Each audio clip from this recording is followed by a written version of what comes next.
Hi అండి అందరికి. అన్ season లో ఆవకాయ అబ్బా చూస్తుంటేనే నోరు ఊరిపోతుంది కదండి. నిజంగా అండి చాలా అంటే చాలా బాగా అయ్యాయి. ఇవన్నీ కూడా నేను రెగ్యులర్ గా కాకుండా కొత్త స్టైల్లో ట్రై చేశాను. అవన్నీ కూడా ఫుల్ వీడియో పెడతాను, చూసేయండి. యాక్చువల్ గా ఓన్లీ ఆవకాయ పెట్టాలనుకున్నాను. ముక్కలు ఎక్కువగా అనిపించడంతో ముచ్చటగా 3 రకాలు పెట్టేశాను. 3 కూడా చాలా అంటే చాలా బాగున్నాయండి.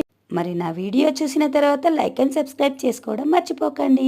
మా నైట్ డిన్నర్ కోసం పరోటా, దమ్ ఆలూ ఫ్రై, మామిడికాయ పప్పు అండి. దమ్ ఆలూ ఫ్రై చాలా ఈజీ అండ్ టేస్టీ అండి. ఉడికించిన బేబీ పొటాటోని కొద్దిగా ఆయిల్ వేసి అలా ఫ్రై చేసుకున్న తర్వాత వీడియోలో చూపిస్తున్నట్టుగా కొంచెం కొంచెంగా పెరుగు వేస్తూ అబ్జర్వ్ చేసుకున్న తర్వాత కొంచెం ఉప్పు, కారం, జీలకర్ర పొడి వేయాలి. మళ్ళీ కొంచెం పెరుగు యాడ్ చేయాలి. అబ్జర్వ్ చేసేసాక పుట్నాల పొడి వేసి ఈ విధంగా ఫ్రై చేసుకోవాలి. అంతే, ఎంతో టేస్టీ దమ్ ఆలూ ఫ్రై అయితే రెడీ అండి. పరోటా, పప్పు, పచ్చళ్ళతో మా dinner complete. Thank you for watching.